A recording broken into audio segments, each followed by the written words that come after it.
Éxodo 19. En el mes tercero de la salida de los hijos de Israel de la tierra de Egipto, en el mismo día llegaron al desierto de Sinaí. Habían salido de Refidim y llegaron al desierto de Sinaí y acamparon en el desierto, y acampó allí Israel delante del monte. Ok, estamos viendo que en el mes tercero, o sea, habían pasado 2 meses desde que habían salido de Egipto, ¿sí? 2 meses después de salir de Egipto, estaban llegando al desierto de Sinaí. Dice que habían salido de Refidim y llegaron al desierto de Sinaí y acamparon en el desierto, y acampó allí Israel delante del monte. ¿De cuál monte?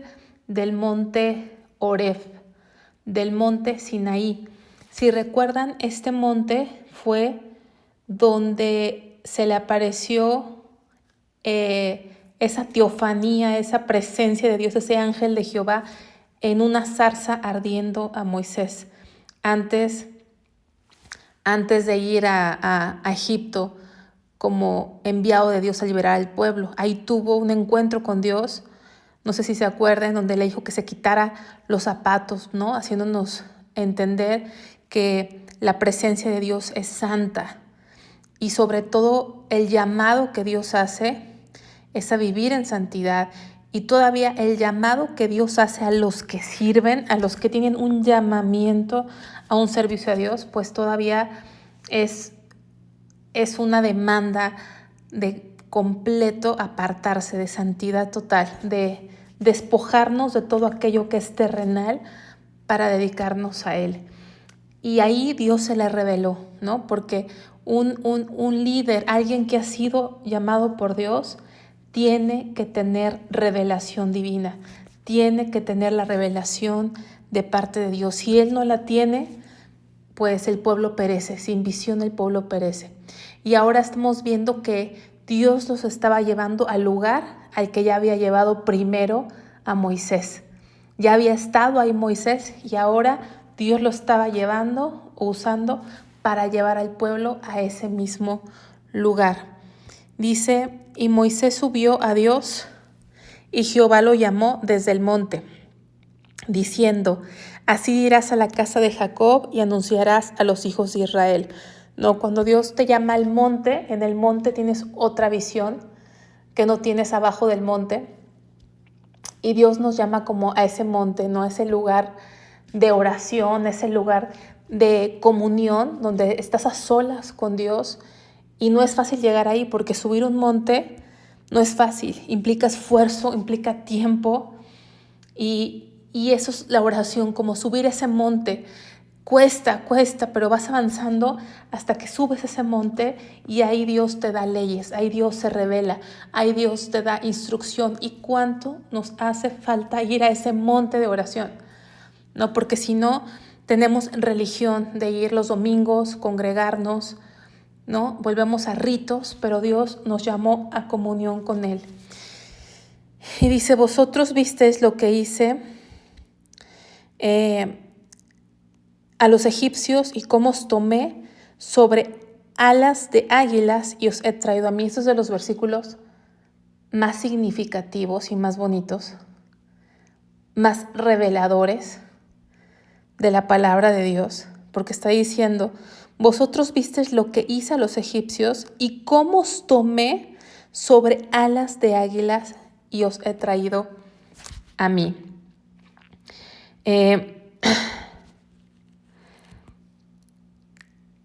Debemos de recordar que Dios nos sacó de Egipto, o sea, nos sacó del mundo, nos sacó de la esclavitud con el propósito de llevarnos a Él. Aquí dice, y os he traído a mí, a mí. Si vamos, por ejemplo, a 1 Corintios 1:9,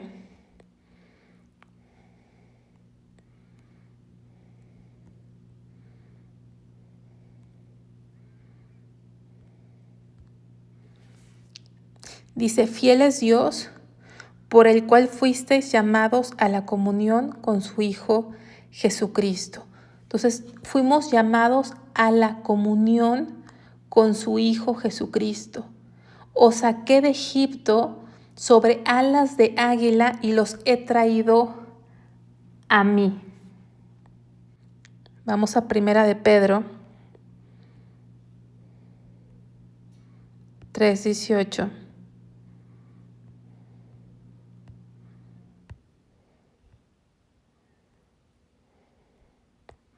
Porque también Cristo padeció una sola vez por los pecados, el justo por los injustos, para llevarnos a Dios. Para llevarnos a Dios. A comunión hemos sido llamados. Para llevarnos a Dios. Cristo murió para llevarnos a Dios. No murió nada más para que no nos fuéramos al infierno, para que tuviéramos una religión, para que tuviéramos mejor vida en esta tierra. No, Él murió para llevarnos a Dios, a una relación bien íntima, bien profunda, extremadamente especial con Él. Nos llamó a una relación de pacto, ¿sí? Y entiendes, el pacto es una relación de matrimonio y no existe relación más exclusiva, más especial y más poderosa que una relación de matrimonio. Y una de las razones por las que Dios estableció el matrimonio en lo natural es para que pudiésemos entender mejor a la clase de relación a la que Él nos ha llamado. Entonces vamos a regresar aquí a Éxodo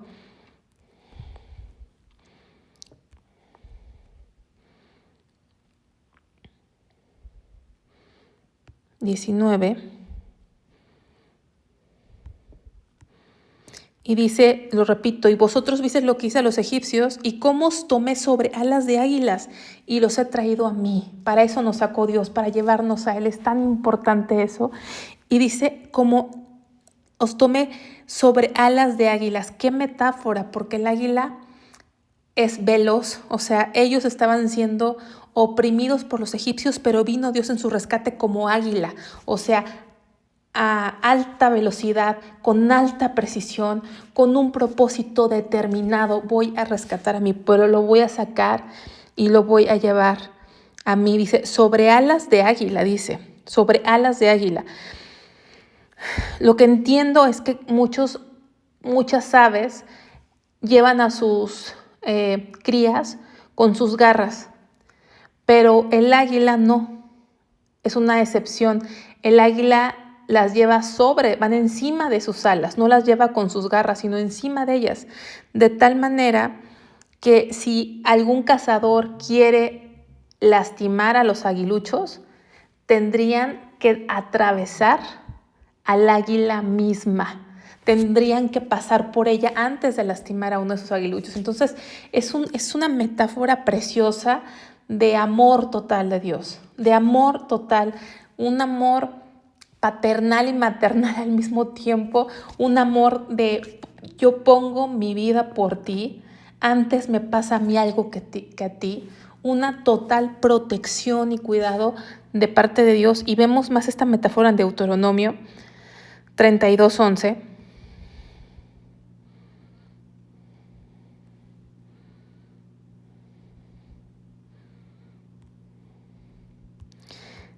Dice, como el águila que excita su nidada, revolotea sobre sus pollos, extiende sus alas, los toma, los lleva en sus plumas. ¿Sí? Jehová solo le guió y con él no hubo Dios extraño. Entonces dice, como el águila que excita su nidada, así como el águila cuida su nidada, la enseña a volar, revolotea sobre ellos, extiende sus alas, los toma, los lleva en sus plumas. Así Dios salvó, rescató y llevó a su pueblo en sus alas y les enseñó a volar. Así como esa águila excita su nidada, ¿para qué? Para que aprenda a volar, porque no pueden estar ahí en el nido dependiendo de de la mamá águila todo el tiempo, sino que esa águila los excita, o sea, empieza a aletear para sacarlos de ese nido y enseñarlos a volar. Y era lo que Dios hizo y lo que estamos viendo en todo este tiempo. No podían pelear al principio, no estaban listos para la guerra, los llevó por otro camino y les fue enseñando paso a paso y los fue preparando. Y estamos llegando a este momento crucial en Éxodo 19, donde Dios se va a revelar de una forma memorable, terrible, y les va a enseñar sus leyes. Les va a enseñar sus leyes y a través de sus leyes vamos a conocer qué clase de Dios es ese Dios que los había llamado. Ya habían visto que era poderoso y que tenía una promesa y que no tenía rival, pero van a conocer que es un Dios justo, bueno, santo. Y aquí se va a revelar en este monte. Vamos a regresar a Éxodo 19. Sí, en este monte se va a revelar. Dijimos que habían pasado 2 meses desde que salieron de Egipto y Dios los llevó al monte Sinaí, que era exactamente el mismo lugar donde había estado Moisés, ¿no? Vamos a ver aquí en el mapa. Aquí está Egipto, ¿no? Ese es el canal de Suez, que es parte de el Mar Rojo. Y vemos que aquí está, como triangulito, es la península del Sinaí, donde pudiera haber estado este monte, o sea, el monte de Sinaí o el monte de Oreb es el mismo.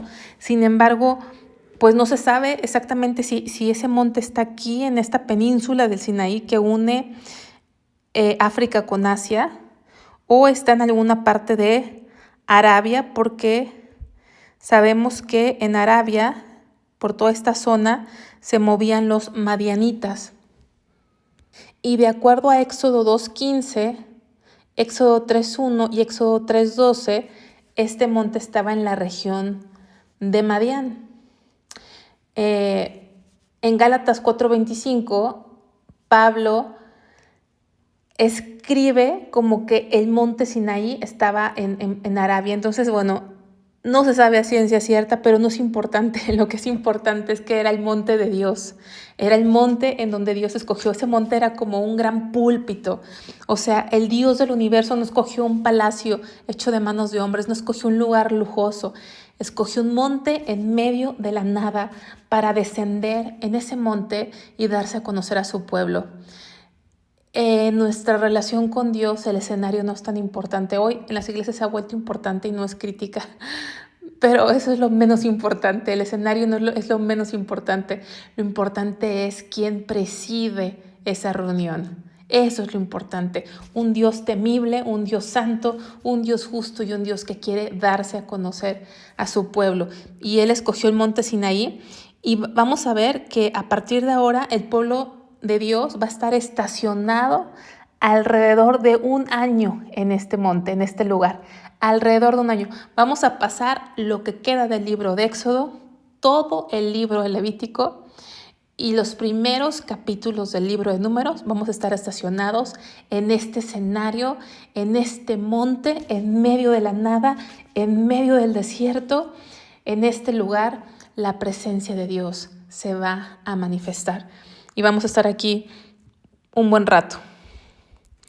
Vamos a continuar. Dice, y Moisés subió a Dios, y Jehová lo llamó desde el monte diciendo, así dirás a la casa de Jacob y anunciarás a los hijos de Israel. Vosotros visteis lo que hice a los egipcios, y cómo os tomé sobre alas de águila y os he traído a mí. Ahora pues, si dieres oído a mi voz y guardares mi pacto, vosotros seréis mi especial tesoro sobre todos los pueblos, porque mía es toda la tierra.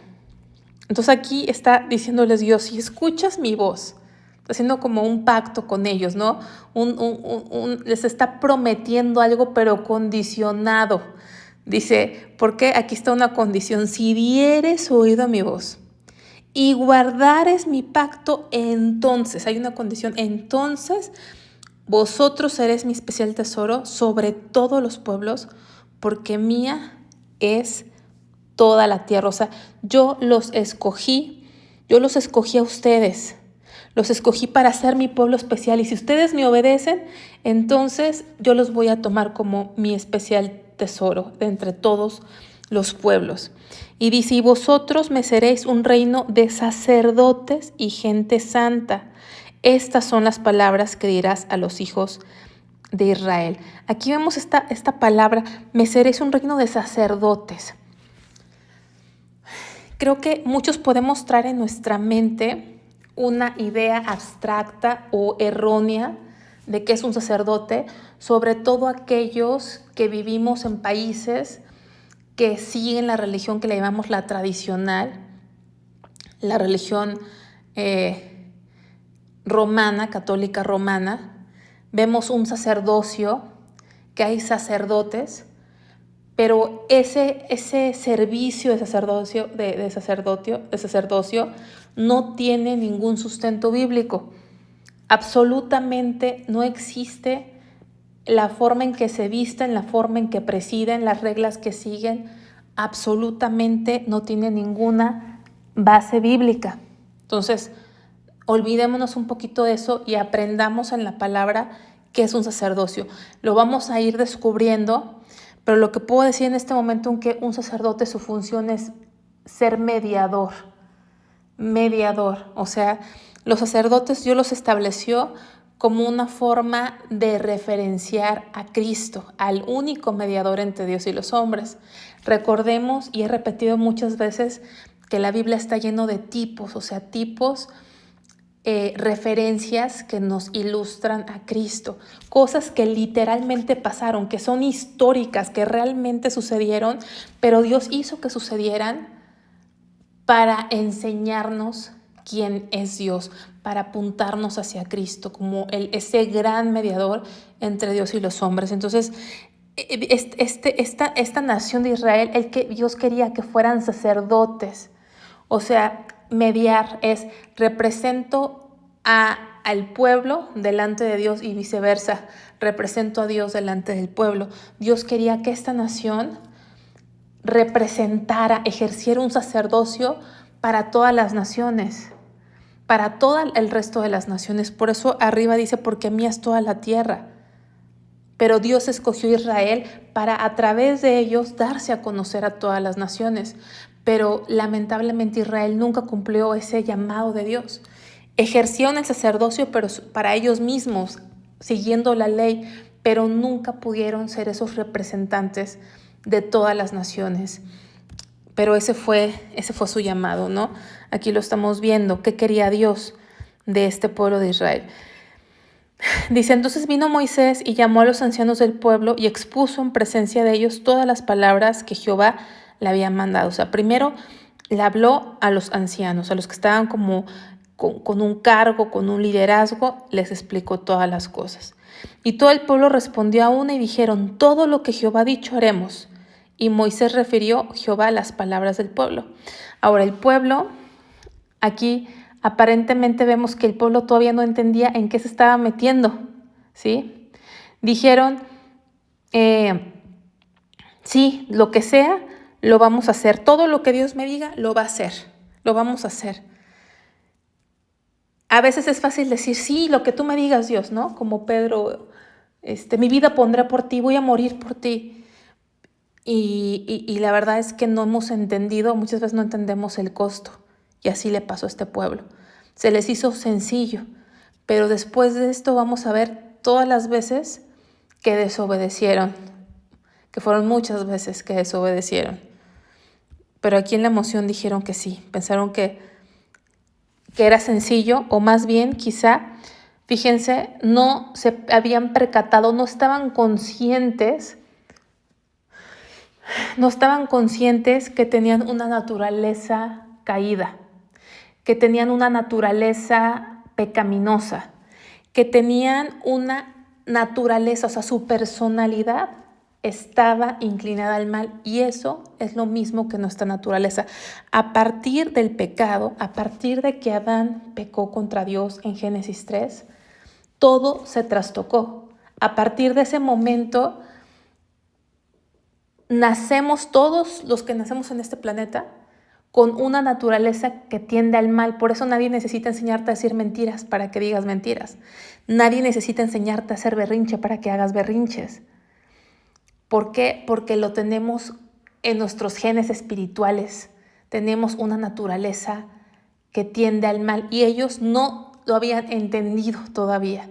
Pensaban que podían hacer lo bueno. Y en este mismo engaño hay mucha gente, la mayoría del mundo se cree buena. Quizá tú que me escuchas te crees bueno, tú te autocalificas y te autoevalúas. Y eso es lo que le pasaba al pueblo de Dios. Por eso dijeron, sí, lo que Dios nos diga, lo haremos. Creían que tenían la capacidad de obedecer a Dios. Pero precisamente la ley Dios la puso para que se dieran cuenta que no podían obedecer la ley de Dios, que no podían vivir de acuerdo a los estándares de Dios. Entonces, ¿qué sucede? Que ellos se comprometieron, ¿no? Si hacemos, dijo Dios, si haces la ley te voy a bendecir, pero si no la haces va a haber maldición. Y ellos creyeron que iba a haber bendición, creyeron que tenían la capacidad. Pero repito, la ley Dios la puso para que se dieran cuenta que no. Y es lo que Dios nos quiere revelar a nosotros. Hoy en día los psicólogos, los terapeutas, los medios de comunicación, la gente que se autonombra especialista en la sociedad, antropología, etcétera, nos quieren hacer creer que somos buenos y nos gusta escuchar eso, no nos gusta sentir culpabilidad, pero es mejor ir a la fuente de la verdad. La palabra de Dios es la fuente de la única verdad y nos enseña que nuestra naturaleza es incapaz de hacer el bien y por eso necesitamos de Dios. Entonces, dice 9, entonces Jehová dijo a Moisés, he aquí, yo vengo a ti en una nube espesa. Acuérdense esa nube, esa gloria, esa presencia, esa Shekinah de Dios, para que el pueblo oiga mientras yo hablo contigo y también para que te crean para siempre, ¿no? Para que no digan que tú les inventas cosas, porque así somos, ¿no? Nos está enseñando algo el pastor, el líder, el maestro, y decimos, ay no, eso no lo recibo, ¿no? No lo recibo, es muy fuerte, es muy exagerado. Y así pasa. Entonces aquí, pues no había Biblia. Hoy tenemos la Biblia para corroborar que lo que nos enseñan viene en la Biblia. Porque en donde quiera que nos congreguemos, deben enseñar la palabra de Dios. Y si no enseñan la palabra de Dios, yo te aconsejaría que salieras de ahí corriendo. Porque la autoridad máxima y la única guía es la palabra de Dios. La palabra de Dios es lumbrera a nuestro camino. Entonces, ahora tenemos la palabra de Dios para corroborar, pero antes no estaba escrita. Entonces, la forma de validar las palabras de Moisés era que ellos mismos escucharan la voz de Dios. Dice, para que te crean siempre. Moisés refirió las palabras del pueblo a Jehová. Y Jehová dijo a Moisés, ve al pueblo y santifícalos hoy y mañana. Laven sus vestidos. Estén preparados para el día tercero, porque el tercer día Jehová descenderá a ojos de todo el pueblo sobre el monte Sinaí. Fíjense algo importante. Les está diciendo que Jehová le dijo a Moisés, ve al pueblo y santifícalos hoy y mañana. Santifícalos, laven sus vestidos. Estén preparados para el tercer día, porque voy a descender sobre ellos. ¿Cuánto nos hace falta esa preparación? Hay gente que se reúne en alguna congregación donde se estudia la palabra y mucha gente dice, es que no sentí nada, no recibí nada, no era que esperaba. Pero ¿cuánto nos preparamos para encontrarnos con Dios? Aquí había una preparación, requería una santificación, requería un tiempo de meditación, un tiempo de preparación para ese santo encuentro con Dios. Y aunque hoy en día todo el tiempo podemos estar en comunión con Dios, las santas convocaciones siguen siendo importantes. Esas reuniones congregacionales como cuerpo de Cristo, como iglesia, y que a veces vamos sin ninguna preparación previa. Pensamos que el que se tiene que preparar es el que está enfrente, ¿no? Pues en fin, a mí no me toca enseñar, no participo, pues no me preparo. No, todos tenemos que prepararnos para ese momento. Entonces dice, y señalarás término al pueblo en derredor, diciendo, guardaos, no subáis al monte, ni toquéis sus límites. Cualquiera que tocar el monte, de seguro morirá. No tocará mano porque será apedreado o aseteado. O sea, aseteado va a recibir como una flecha de muerte, sea animal o sea hombre, no vivirá. Cuando suene largamente la bocina, subirán al monte. O sea, hay límites. Dios es santo. No te puedes acercar a Dios, intentar acercarte a Dios por curiosidad o indignamente, como a la ligera, porque Dios es santo. Y el que Dios te llame es un privilegio, pero tienes que tener cuidado cómo te acercas, es bajo sus límites, es bajo sus instrucciones, ¿no? Entonces, y descendió Moisés al monte del pueblo y santificó al pueblo, y lavaron sus vestidos, se prepararon. Y dijo al pueblo, estad preparados para el tercer día, no toquéis mujer. O sea, no porque tener intimidad con el cónyuge sea pecado, no es pecado, pero sin embargo se hace porque esa preparación requería dedicación. O sea, era dejar de hacer actividades que pueden ser lícitas para enfocarte a tu preparación para ese encuentro con Dios. Y eso lo vemos también en el Nuevo Testamento. En 1 Corintios 7:5 habla del matrimonio cuando un tiempo o algunos días evitan tener relaciones sexuales con el fin de tener tiempos de oración y de consagración a Dios, ¿no? Pero deben ser pocos días y volver a unirse para no entrar en una situación peligrosa de pecado.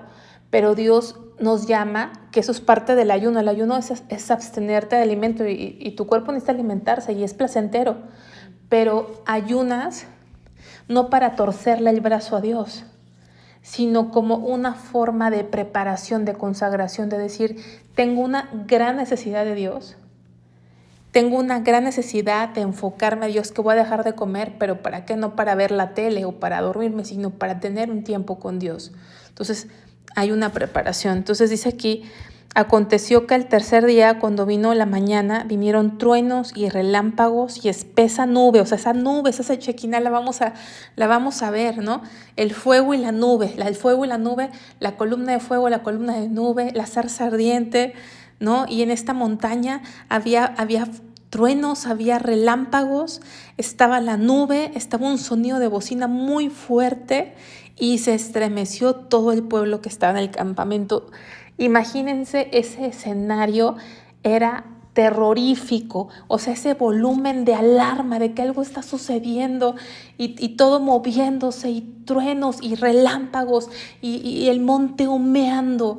Así se manifestó Dios, porque lo que iba a suceder era un momento solemne, era un momento que tenía que ser memorable. Tenía Dios que de alguna forma decirles, yo soy Dios, soy santo, no puede ser burlado.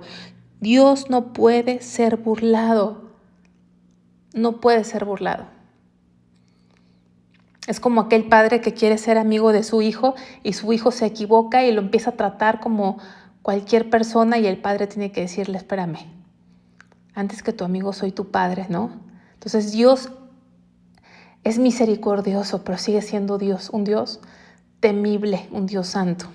Y aquí se está manifestando de alguna forma para hacernos ver que sus mandamientos son más que relevantes, que sus estatutos son importantes y que lo que Él está estableciendo es cosa seria.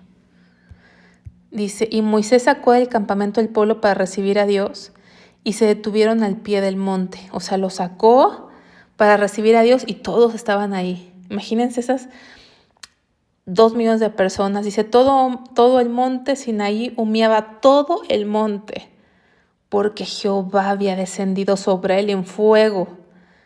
Si esa columna y esa nube que les protegía, les cuidaba, ahora parecía con ese ímpetu, ¿no?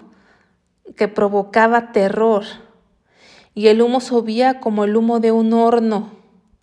Y todo el monte se estremecía en gran manera. Aparte de todo, se estremecía como un terremoto en ese lugar, que no te hacía pensar que no sabías qué iba a pasar, que quizá ibas a morir. Quizá ibas a morir en la presencia de Dios. El sonido de la bocina iba aumentando en extremo, Moisés hablaba y Dios respondía con voz tronante, con voz tronante. Es un Dios poderoso, es un Dios santo, es un Dios inigualable, y que esto nos hace pensar que qué paciente y qué misericordioso ha sido, que no nos ha destruido, que no nos ha destruido. Y descendió Jehová sobre el monte Sinaí, sobre la cumbre del monte, y llamó Jehová a Moisés a la cumbre del monte, y Moisés subió. Y Jehová dijo a Moisés: desciende, ordena al pueblo que no traspase los límites para ver a Jehová, porque caerá multitud de ellos. Y también que se santifiquen los sacerdotes que se acercan a Jehová, para que Jehová no haga en ellos estrago. Qué importante, o sea, los que están como sacerdotes, que aquí no se habían escogido oficialmente, en este momento quizá eran los primogénitos. Realmente no puedo decir a ciencia cierta quiénes eran esos sacerdotes, porque todavía no vemos ese nombramiento que se hace hacia Aarón y hacia su descendencia, pero aquí ya habla de sacerdotes que tenían que santificarse y que la multitud tenía que no traspasar los límites. Moisés dijo a Jehová: el pueblo no podrá subir al monte Sinaí, porque tú nos has mandado diciendo: señala límites al monte y santifícalo. Y Jehová le dijo: ve, desciende y subirás tú y Aarón contigo, mas los sacerdotes y el pueblo no traspasen el límite para subir a Jehová, no sea que haga en ellos estrago. Entonces Moisés descendió y se lo dijo al pueblo. Fíjense que si ustedes leen, parecerá repetitivo esta orden, porque van varias veces que Dios dice: no traspasen los límites, desde versículos atrás. No traspasen los límites porque pueden morir, sea animal, sea bestia. Pueden ser asetiados. Y aquí otra vez, ordena al pueblo que no traspase los límites, que se santifiquen. Y otra vez, el pueblo no podrá subir al monte Sinaí, tú lo has mandado. Y Jehová otra vez dice: ve Aarón contigo, mas los sacerdotes y el pueblo. O sea, qué repetitivo. Y no es un error de redacción. En la palabra de Dios, cuando se repite es porque hay relevancia. Y también porque somos muy necios, no escuchamos. Y eso lo vemos en el pueblo, y probablemente nos vamos a ver reflejados en este pueblo, que Dios les da una instrucción y parece que no oyen, y eso lo vamos a ver en los siguientes capítulos, que Dios les da instrucciones y ellos totalmente se desvían. Dios quería enseñarles al pueblo que los estaba llamando a Él. Acabamos de leer que Dios los llamó a Él. Parecería un capítulo contradictorio, ¿no? Acabamos de leer que los sacó de Egipto para llevarlos a Él. Y os he traído a mí. Y ahora va a descender, les dice que se preparen, que se santifiquen, pero hay límites, y pone límites, y no pasará los límites. Parecería como: a ver, Dios, me llamas a ti, pero ahora no puedo pasar los límites, y te manifiestas con estruendo, con alarma, terroríficamente, no entiendo.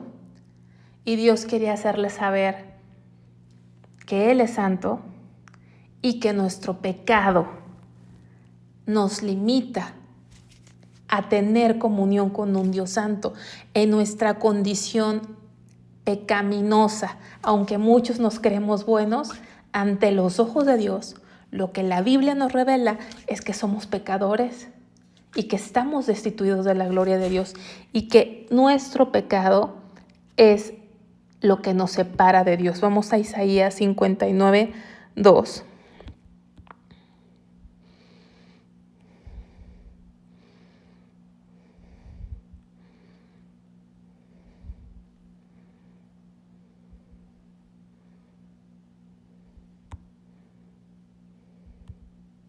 Dice: pero vuestras iniquidades han hecho división entre vosotros y vuestro Dios, y vuestros pecados han hecho ocultar de vosotros su rostro para no oír. No pueden traspasar los límites porque morirán. ¿Por qué? Porque estamos en pecado, porque nacimos en pecado, porque vivimos en pecado, y eso nos separa de Dios. Esos son los límites que Dios le dijo: te llamé, pero así como estás no puedes acercarte porque vas a morir, porque soy un Dios santo y tú eres un pecador. Pero en el Nuevo Testamento, después de la venida de Cristo, que es Dios hecho hombre, que Él vino a pagar nuestra culpa, Él vino a pagar por nuestros pecados, vemos que hay un cambio debido a la misericordia de Dios y a la justicia de Dios. ¿Por qué? Porque Dios se apiadó de nosotros, pero tenía que hacer justicia, tenía que castigar el pecado y lo castigó en Cristo para que nosotros no padeciéramos lo que Él padeció. Entonces vamos a ver, dice, porque no os habéis acercado al monte que se puede palpar.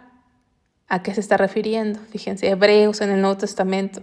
Porque no os habéis acercado al monte que se podía palpar y que ardía en fuego, a la oscuridad, a las tinieblas y a la tempestad, al sonido de la trompeta y a la voz que hablaba, la cual los que la oyeron rogaron que no les hablase más, porque no podían soportar lo que se les ordenaba. Si aún una bestia tocara el monte, será apedreada o pasada con dardo. Y tan terrible era lo que se veía que Moisés dijo, estoy espantado y temblando. Fíjense, esta palabra de Hebreos en el Nuevo Testamento, o sea, cientos de años después de que pasó el Éxodo, está haciendo referencia precisamente a este capítulo de Éxodo. De esto están hablando. Y miren lo que nos revela cómo se sentía Moisés. Estaba espantado y temblando. Yo no sé si tú has temblado alguna vez de miedo. No puedes controlar el cuerpo porque el cuerpo se estremece, tiembla. Yo no sé si has vivido una situación que tiembles, que el cuerpo te tiemble de miedo. Así se sentía ese momento cuando Dios descendió a ese monte.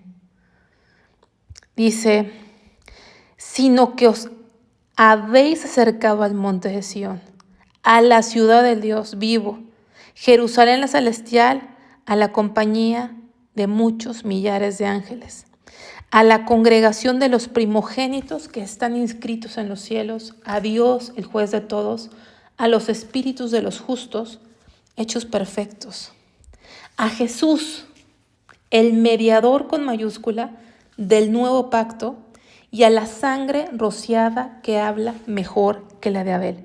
Acuérdense que había esos sacerdotes, ahí se menciona sacerdotes, que son mediadores. ¿Por qué? Porque nos habla de una necesidad de mediación. No nos podemos acercar a Dios con nuestras fuerzas, no nos podemos acercar a Dios mediante ritos, no nos podemos acercar a Dios mediante ningún hombre porque cualquier hombre está en la misma situación que tú y que yo. No importa que se diga ministro, como se llame y se diga, sigue siendo hombre. El único que puede mediarnos es Cristo. Aquí dice, Jesús el mediador del nuevo pacto. Entonces, esos sacerdotes estaban apuntando al verdadero mediador. Eran figura del que iba a venir de Jesús. Y ahora estamos en un nuevo pacto. En un nuevo pacto porque la sangre de Cristo ha sido derramada y ahora ya no nos acercamos a ese monte Horeb, ese monte donde había límites, donde se establecieron límites, donde no podían acercarse porque iban a morir. Aquí nos dice que ahora que Cristo vino y murió por nosotros, ahora es el mediador de un nuevo pacto. El pacto de Sinaí es un pacto pasado, que estableció para enseñarnos nuestra condición, pero ahora estamos en un nuevo pacto a través de Cristo y ahora sí nos podemos acercar a Él. Por eso el versículo 22 dice, sino que os habéis acercado al monte de Sión, a la ciudad del Dios vivo. Vamos a Hebreos 10, ¿por qué? Porque Jesús abrió camino para nosotros. Así que, hermanos, teniendo libertad para entrar en el lugar santísimo, o sea, el lugar santísimo era la parte más íntima del tabernáculo que vamos a ver en los siguientes capítulos, por la sangre de Cristo, por el camino nuevo y vivo que Él nos abrió a través del velo, esto es de su carne, o sea, su cuerpo siendo traspasado y crucificado por nosotros, y teniendo un gran sacerdote sobre la casa de Dios, acerquémonos con corazón sincero, en plena certidumbre de fe, purificado los corazones de mala conciencia y lavados nuestros cuerpos con agua pura. Mantengamos firme, sin fluctuar, la profesión de nuestra esperanza, porque fiel es el que lo prometió. Entonces dice que ahora tenemos libertad para entrar a Dios. No estamos como en ese monte Horeb, limitados y destinados a muerte si nos acercamos. Ahora, a través de Cristo, su cuerpo, su sacrificio, nos abrió un camino vivo para que podamos tener una relación con Dios. Entonces no estamos confiados en nuestras obras, no estamos confiados en nuestras bondades, en que somos mejor que los demás, porque nada de eso sirve. Estamos confiados en lo que hizo Jesucristo, el único mediador entre Dios y los hombres. Y aquí en Éxodo 19 llegaron a Sinaí, al monte de Dios, y ahí vamos a estar más de 50 capítulos estacionados alrededor de un año, conociendo más a Dios, porque Él se va a revelar a su pueblo de una manera que no se había revelado antes, y en esa revelación dio leyes y mandatos que no solamente afectaron la vida del pueblo, sino la vida de todos los que hemos creído en Dios, y no nada más de los que hemos creído en Él, sino que todas las leyes justas de todo el mundo han emanado de los mandamientos que Dios le dio a su pueblo.